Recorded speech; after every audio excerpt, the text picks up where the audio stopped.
Everyone, नमस्कार everyone, कैसे हो दोस्तों। आई होप पढ़ाई बढ़िया चल रही होगी। हार्डली एक हफ्ता बचा हुआ है। स्टडी हार्डर, अगर 5 घंटे पढ़ते हो तो 6 कर दो, 6 पढ़ते हो तो 7 कर दो। स्ट्रेस लिए बिना पढ़ो, है ना। पढ़ाई के साथ साथ वॉक भी किया करो और थोड़े बड़े बुजुर्गों के साथ बैठो, टाइम अच्छा लगेगा, उनसे पॉजिटिविटी आती है।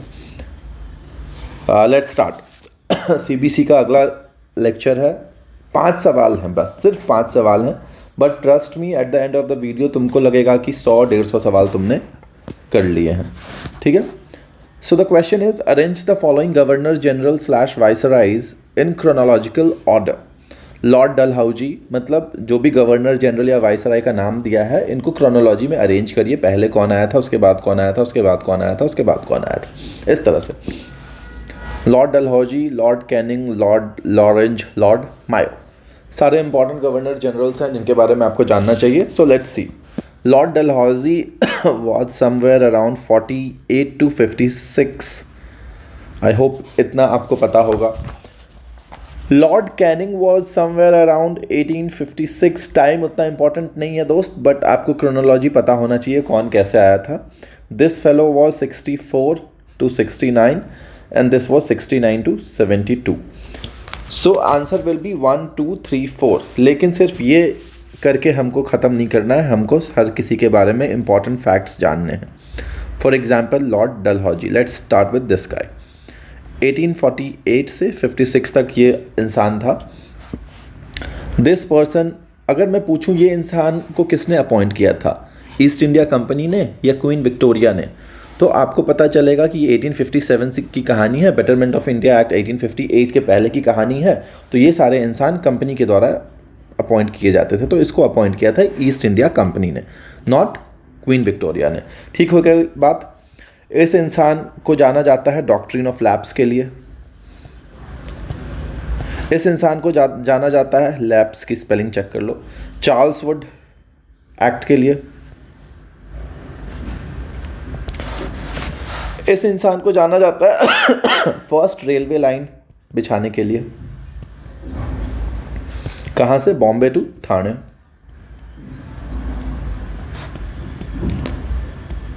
इस इंसान को जाना जाता है फर्स्ट टेलीग्राफ एक्ट के लिए, टेलीग्राफ लाइन के लिए। कहां से? डायमंड हार्बर से कोलकाता। अब दी देन कलकत्ता लिख देते हैं, कोलकाता ठीक नहीं लगेगा, कलकत्ता, है ना। This person is also known for his post office act. ठीक है।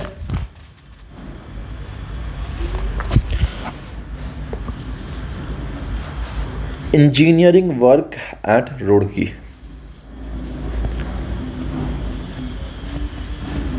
इतनी चीजें आपको इसके बारे में जाननी हैं।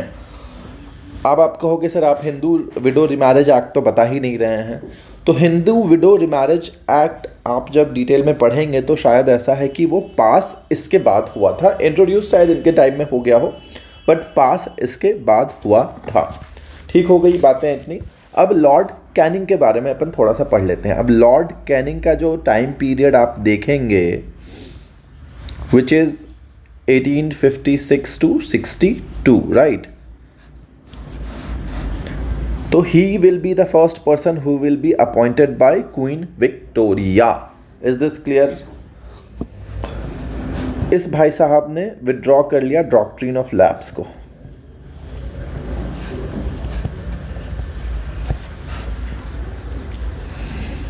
ठीक है। विडो रिमैरेज एक्ट जो है, विडो रिमैरेज एक्ट इन्हीं के टाइम पे पास हुआ था।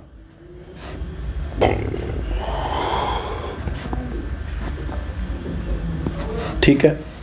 अब आते हैं लॉर्ड लॉरेंज के बारे में। इसके बारे में आप लोगों ने ज़्यादा नहीं सुना होगा, बट अगर आप पीसीएस के क्वेश्चंस देखेंगे तो this person is quite famous over all the PCS, Haryana, इन सब के पीसीएस में देखेंगे तो ये इंसान काफ़ी फेमस है।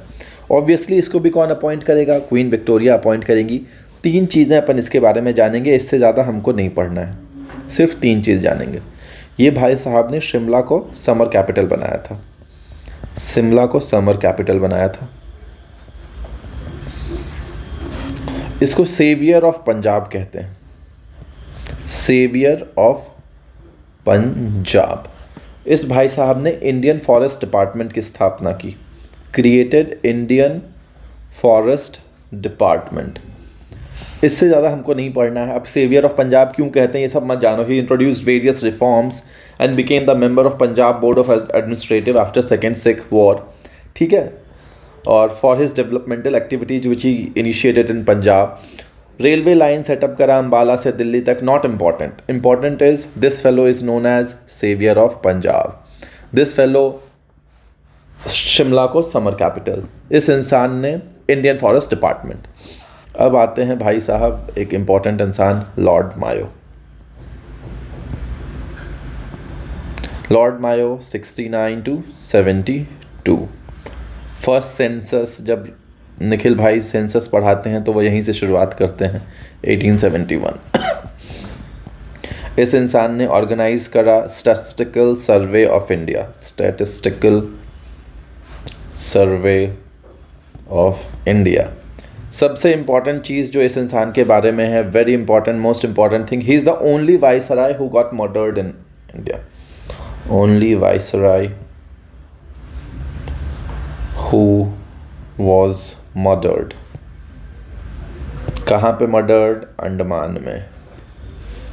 कब? ऑब्वियसली 72 तक था तो 72। ठीक है। उसके बाद राजकोट कॉलेज और मायो कॉलेज इन अजमेर हमको उतना पर्सनली इंपॉर्टेंट नहीं लगता। ये लाइन इंपॉर्टेंट है, हमने बता दिया आपको। ठीक है। इससे ज़्यादा मुझको नहीं लगता इस क्वेश्चन में। तो देख लो दोस्त, ऐसा है क्वेश्चन एगो, लेकिन तुमको इन्फॉर्मेशन कितना दे दिया जा रहा है ना। तो ये मत कहिएगा कि सर आप 5 जगह सवाल लेके आते हैं। दोस्त ये 5 सवाल वैसे सवाल हैं जो जिसके माध्यम से हम आपको मैक्सिमम रिविजन करवाना चाहते हैं। ठीक बात हो गई। अब अगला क्वेश्चन पे आते हैं। अगला क्वेश्चन कह रहा है ब्रह्म सभा। ब्रह्म सभा was founded in the year. जैसे ही ब्रह्म सभा, ब्रह्म समाज दिखेगा तुमको सीधा सीधा याद आना चाहिए RRR। तो राजा राम मोहन रॉय। राजा राम मोहन रॉय जब आप पढ़ेंगे, इनको कहते हैं father of Indian Renaissance. Father of Indian Renaissance. एक चीज़ जो मैं जब भी पढ़ता हूँ इनको, तो सिर्फ एक चीज़ अगर कोई हमसे पूछे क्या याद रहना चाहिए, मोनोथिज़म। किताबें इन्होंने लिखी हैं मिरत उल अखबार एंड संवाद कौमुदी। ठीक है। 1814 में इन्होंने इस्टेब्लिश किया आत्मीय Sabha. Atmiya Sabha to propagate monotheism in Hindu religion. Monotheism मतलब एक भगवान। 1828 में इन्होंने इस्टेब्लिश किया ब्रह्म Sabha. Brahmo Sabha, Brahmo Sabha, which was later known as Brahmo Samaj. 1825 में इन्होंने वेदांता कॉलेज स्टैब्लिश किया। वेदांता कॉलेज। एक इंपॉर्टेंट डेट मिस हो रहा है, दैट इज 1830। 1830 में इनको राजा की उपाधि दी गई बाय अकबर II। 1833 जो कि यहाँ लिखा हुआ है, इसमें इनका डेथ हो गया। He died. और डाइड तो ठीक है, इनकी समाधि कहाँ बनी हुई है? अगर मैं आपसे कहूँ इनकी समाधि कहाँ बनी हुई है? ब्रिस्टल, इंग्लैंड में। समाधि इज एट ब्रिस्टल, इंग्लैंड। एक इंपॉर्टेंट चीज़ जो हुआ, सती को क्राइम कर डिक्लेयर किया गया इनके ही एफर्ट्स के द्वारा। सती को क्राइम डिक्लेयर कर दिया 1829 में। किसकी मदद से? किसने अनाउंस किया? William Bentinck. ठीक बात है।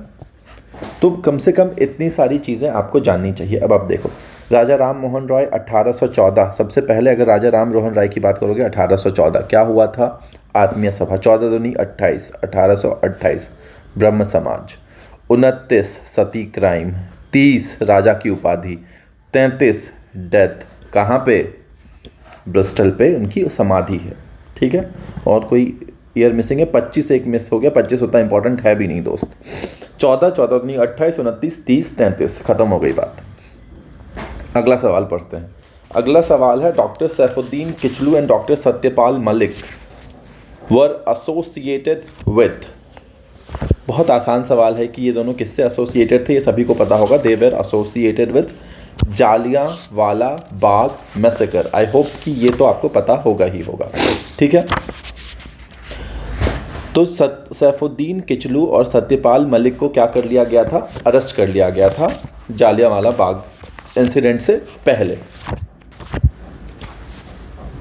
अब देखो दोस्त, किस ईयर में हुआ है ये कहानी, जालियांवाला बाग मैसेकर? 1919 में इन दो इंसानों को अरेस्ट कर लिया गया। एग्जैक्ट अगर क्रोनोलॉजी समझेंगे, 9 April 1919 these two people were arrested, Saifuddin and doctor Satyapal Malik and Saifuddin Kitchlew. 13 अप्रैल को 1919 जालियांवाला बाग में मैसेकर हुआ। ये कहानी डेट इतना इंपॉर्टेंट नहीं है, इन दोनों के नाम इंपॉर्टेंट है। अप्रैल 1919 आपको पता होना चाहिए, उसके बाद की कहानी आप समझ लोगे। इस इंसिडेंट के बाद, जालियांवाला बाग मैसेकर के बाद, रविंद्रनाथ टैगोर जी ने अपने नाइटहुड की उपाधि को वापस कर दिया, नाइटहुड को रिनाउंस कर दिया। गांधी जी ने कैसरे हिंद जो उनको मिला था बोर वॉर के समय, कैसरे हिंद को रिनाउंस कर दिया। He gave up the title of Kaiser-i-Hind bestowed by British for his work during Boer war. यहां पे रुकते नहीं हैं, इसको रिलेट करते हैं उधम सिंह से। उधम सिंह जी ने later on Michael O'Dwyer को असैसन किया 1940 में जाके। अब दोस्त देखो, जिस इंसान ने गोली चलाई, ही वॉज जनरल डायर, ठीक है। असैसन किया माइकल डायर को, because Michael Dwyer is said to be the brain behind this event, ठीक है।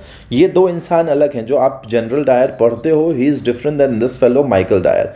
और ऐसा एक सवाल शायद 67th में था भी। अब देखो दोस्त, एक आदमी और हम लोग नहीं पढ़ते हैं बट नाम जान लेना चाहिए अपन को, who is Sankaran Nair. Sankaran Nair resigned from Viceroy's Executive Council,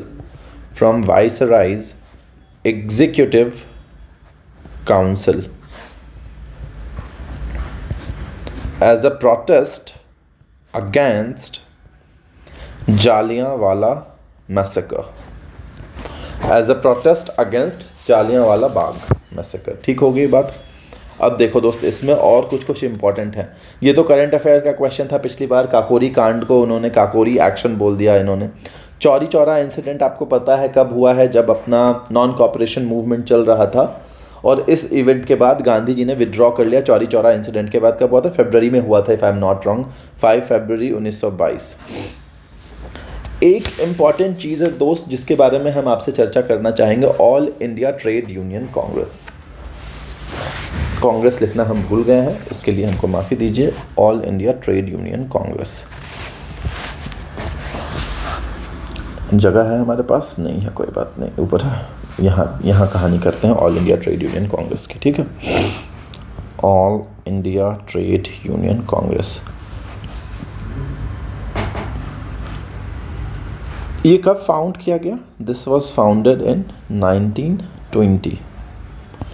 Lala Lajpat Rai was its first president. Diwan Chaman Lal general secretary थे।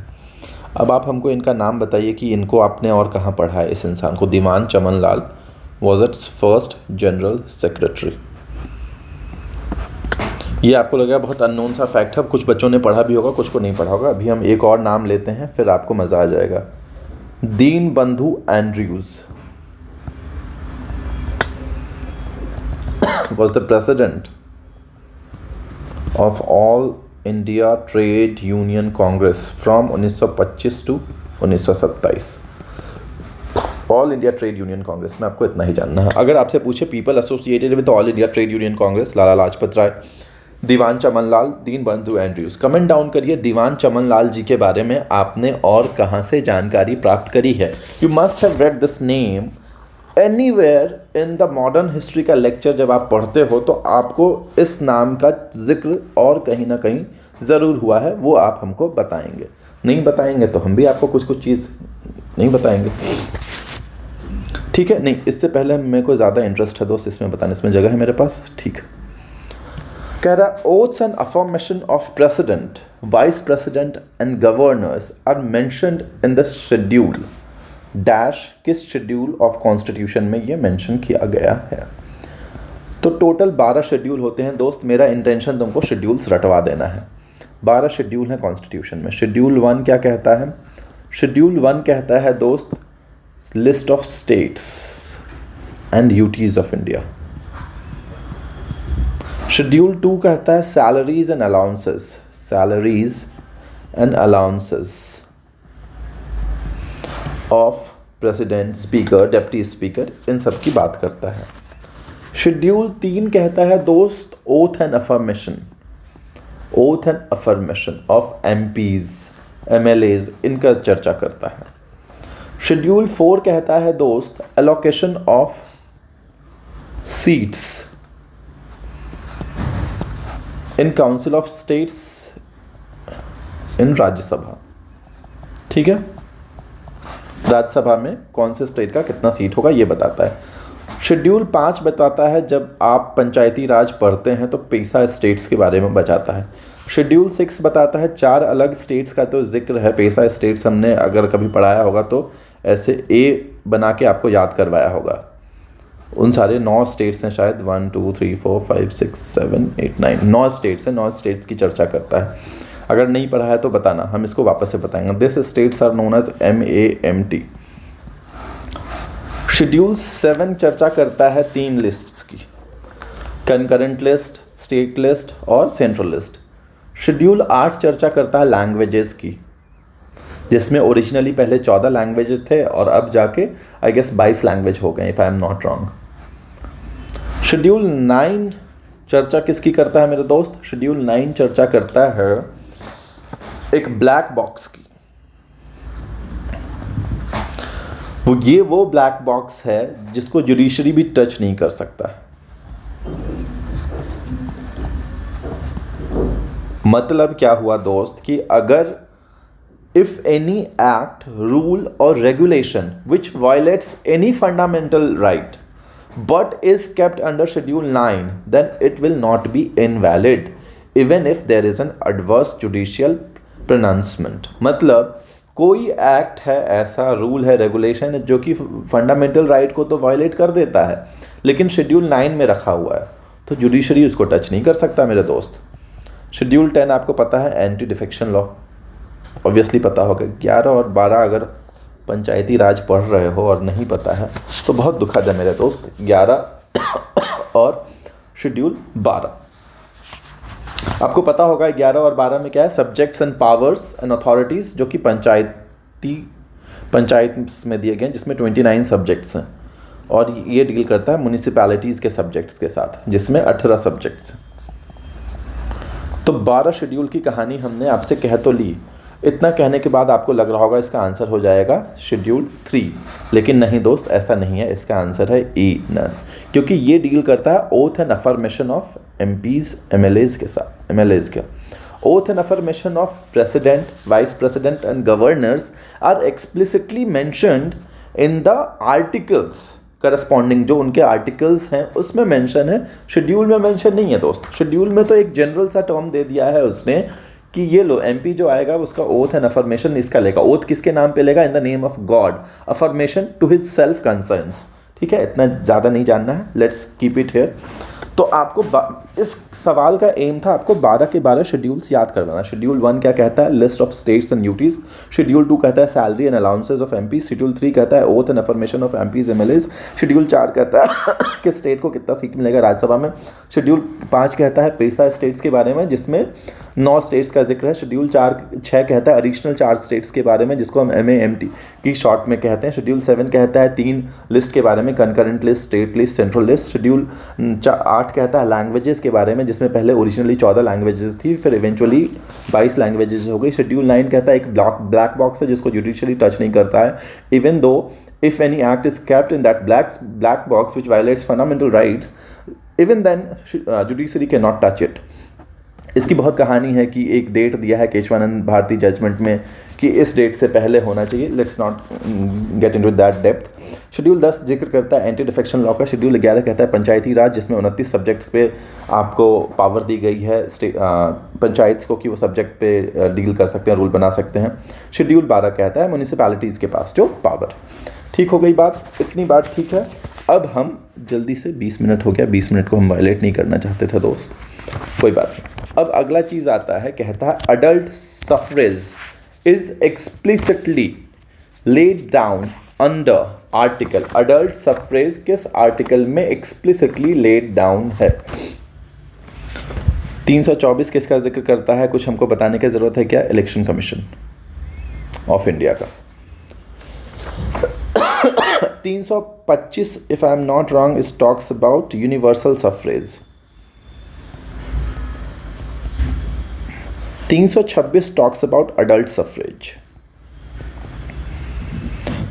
कमेंट डाउन 234 क्या जिक्र करता है? 243 बहुत बार ये सब बता चुके हैं। 243D, 243F, ये सब बहुत बार चर्चा हो चुकी है। एकदम इंपॉर्टेंट है दोस्त, सबसे इंपॉर्टेंट अगर हमसे पूछोगे तो ये सारे आर्टिकल्स हैं, पंचायती राज इंस्टीट्यूशंस के हैं दोस्त। ये इसका answer if I am not wrong is 326। ये आंसर नहीं है, हम गलती से I was talking about something else and I take in this. The answer to this question is 326. Article number 326 deals about talks about adult suffrage. Whereas Article 325 talks about adult universal suffrage. ठीक हो गई बात। And article 324 तो you all of us know exam में आ चुका है कि article 324 किससे डील करता है? आर्टिकल 324 डील करता है इलेक्शन कमीशन ऑफ इंडिया से। ठीक बात हो गई। सो आई होप कि आपको इतना समझ में आ गया होगा। Let's keep it here. अगला सेशन हम फिर से लाएंगे, तब तक के लिए all the best, study well dear.